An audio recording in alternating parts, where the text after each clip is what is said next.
But this coronavirus is actually not the first scare that's made people here lose their minds and panic. Before that, of course, was global warming, still with us. You know, the end of the world, panic. And before that was nuclear power, dangerous, dangerous. In fact, Australia so lost its head to that scare that we banned nuclear power in this country. We won't even let our Navy use nuclear. How stupid is that?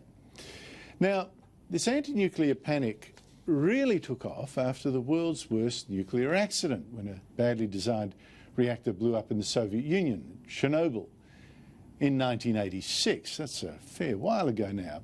And activists back then claimed hundreds of thousands of people died. Some still claim that. But that is, of course, completely false. The known death toll so far is well under 100 people, many simply killed in the initial blast. And I've talked to the US bone marrow expert, Robert Gale, who's treated 200 of the worst injured. We know there are about 31 deaths from the accident, not thousands. Now, to that 31, Gale adds the tragic deaths of up to 15 children who later died of thyroid cancer, which thankfully can now be treated relatively easily, but no leukemias and all that kind of stuff.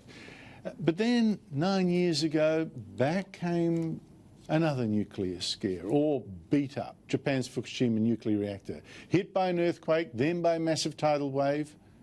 Yet even then, not one person has died or even got sick from what radiation did leak out. So why do we still ban nuclear power here? Well, Mark Latham has had enough of this nonsense. Latham is the former federal Labor leader, is now in the New South Wales Parliament as One Nation's New South Wales leader, and is trying to get a bill through Parliament to end this crazy ban on nuclear power, and is getting some very impressive support. He might even pull this off. Joining me a short while ago was Mark Latham to talk about this and our global warming panic as well. Mark Latham, thanks so much for your time. But listen, before we start, it's been some time since I've caught up with you. What's with the spot on your nose? What's that? Oh, well, I'm looking a bit more gruesome than normal, Andrew, because of skin cancer. I get these basal cell carcinomas, and I've had many cut out over the years. So this one on the nose has been burnt off. Nothing to fear. I'll be here for many years to come. That'll be good news for your friends and a consternation to your enemies. Good on you. That's right. Mark, what made you decide, what was the moment you decided this is time to scrap our ban on nuclear power? Well, if you look at the figures, particularly here in New South Wales, our electricity supply falls off the cliff in about 2035 with the closure of coal-fired power stations. So I think anyone who's relying on windmills and solar panels to power up an industrial economy, to keep jobs alive in New South Wales, to look after 75,000 coal-reliant jobs in the Hunter Valley, well, you're dreaming, really. If you can do it through renewables, you need dispatchable baseload 24/7 power. And if they're going to close down coal, the only logical replacement there is nuclear. And of course, you know that the climate change people aren't serious. If they were serious, they'd embrace nuclear power because it's emission-free. So it seems to answer both sides of the energy and climate equation, and it just seems crazy, given the improvements in safety technology in nuclear, and when you look at nations like France that are so reliant on it, that not only would the New South Wales Parliament have a ban on nuclear power, we've also got one at Commonwealth level. Yeah, and I don't think many people realise, many Australians realise that we're actually running short of electricity. Like Victoria used to be a great supplier of electricity. Now it's a net importer after it closed one of its biggest coal-fired power stations a couple of years ago. And now one of another big one, Yallourn, is looking like it's a death's door. And you've got the Liddell one in New South Wales. This is a critical issue. Why do you think, though, nuclear energy has been banned as the obvious solution? Well, I think people are looking at things that happened in the 1980s and not appreciating the improvement in the safety of the technology. We went to ANSTO, Lucas Heights in the southern suburbs of Sydney, and the committee heard the experts there. They say, listen to the scientists. The nuclear scientists said that the technology now has been miniaturised and it's so safe that the safety zone is the perimeter fence of these smaller modular reactors. So unfortunately, with a technology that's banned in Australia, we haven't been able to catch up with the safety improvements. And also, you know, there's a real problem there. The rent seekers pushing renewables don't want competition from nuclear, and they're against it. So for those political reasons, we haven't had the leadership. But thankfully here in New South Wales, the Deputy Premier, Leader of the National Party, John Barilaro, for 3 years has led up this debate. And if we're to take his leadership seriously, we've got to lift the ban on nuclear power.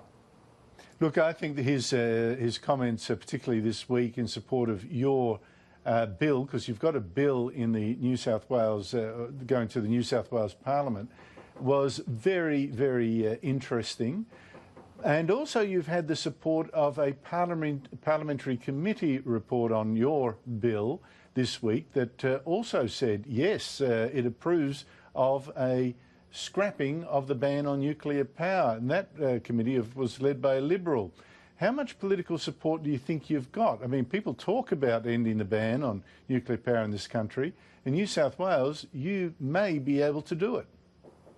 Well, I haven't run into a New South Wales coalition MP who's against nuclear power, so that's a good sign. Whether they back that up in their parliamentary vote, of course, can be a different question. But, you know, the important thing in our parliamentary committee led by Taylor Martin, MLC, was that we heard compelling evidence about the deindustrialisation of the New South Wales economy if we just rely on renewables.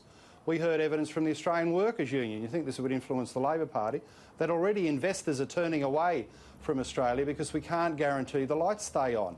Last year, the Australian Energy Market Operator said that we're at a heightened risk of blackouts, particularly in Victoria and also in New South Wales because of the running down of baseload power.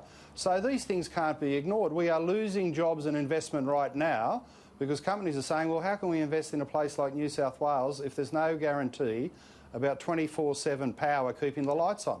We've got the major Tomago aluminium smelter in the Hunter Valley saying they need coal-based, coal-fired power into the future, and if not, obviously nuclear, to keep their manufacturing concern going for the benefit of our state and all the jobs that it creates. So the damage is being caused now, and I think the need for politicians to point to current and future sources of dispatchable power is absolutely paramount for the good of our economic health. Yeah, I think Australians have got to pay attention to this debate. They might not be interested in nuclear power, but they'll sure be interested when the lights go off in their house and their fridges start heating up the food that they're supposed to cool. Then you'll be complaining. But Mark, you mentioned that you hadn't met a Liberal politician that's against what you're doing. But have you actually met the Premier, Gladys Berejiklian? Because what she says may determine where the Liberals go on this and whether you've got the numbers.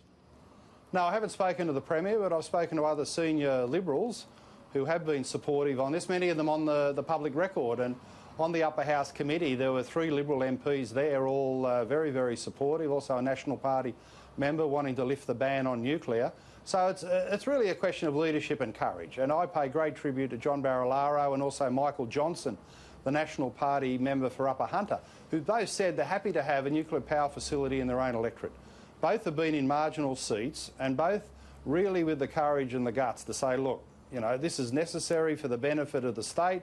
There might be a cheap jack opportunistic scare campaign, but they've said they'd have the facilities in their own seats. And Barilaro said it before the last New South Wales election and got a 9% swing towards him. So I think the old 1980s green scare about nuclear is redundant. People know the problems with our energy grid. They know it's emission-free nuclear. It's a climate change solution. And if Labor and the Greens were serious about the urgency of the climate emergency that they've defined, wouldn't they be doing this? Wouldn't they be supporting this?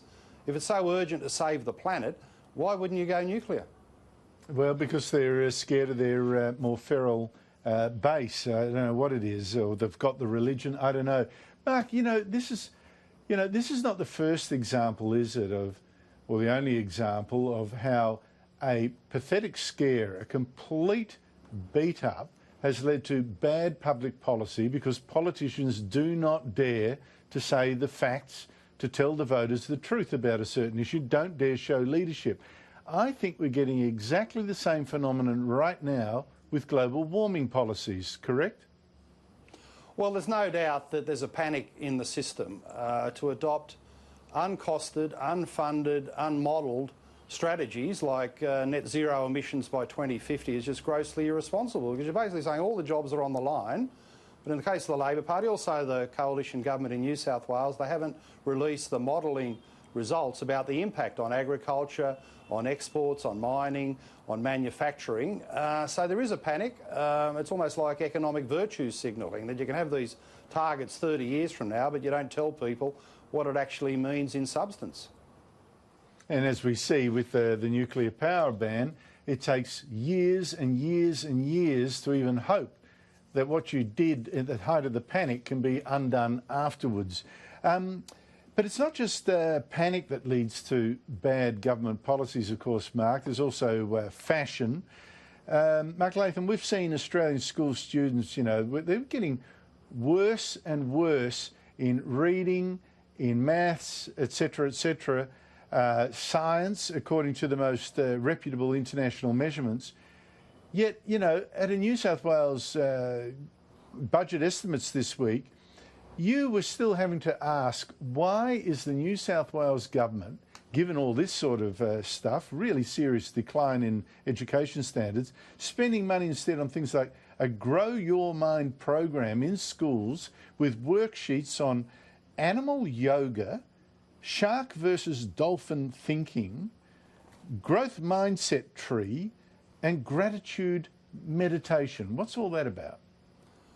Well, it's hard to know. I think what's happened basically is that governments have lost control of what's happening in the classroom, and school principals have been given the freedom in the era of massive Gonski equity funding to do whatever they like. And unfortunately, many schools are no longer places aiming at academic attainment and academic growth.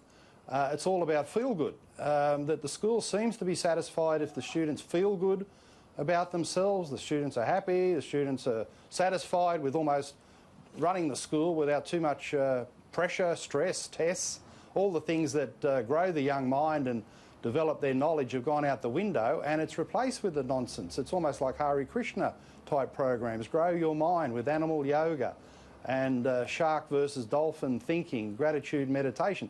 These are hippie-type education programs where ministers have allowed it to happen, departmental heads have allowed it to happen. It's under the feel-good banner, but it sure ain't schooling. And the tragedy, of course, in New South Wales is that we have the fastest falling school results in the world. Not just Australia, the world. And it's a crime against our young people. Because I can guarantee you, animal yoga ain't going to get you a job and an income and a satisfying life into the future. So we've got to get back to schools being schools, teachers teaching at the front of the classroom, directly instructing and focusing on academic growth. Yeah, I don't think the top performing schools around the world, you know, like in Singapore or wherever, are teaching animal yoga to their kids. So, yeah, I think this is just nuts. Mark Latham, it was great to catch up with you again. Thank you so much for your time. Thanks for having me on the show, Andrew. All the best.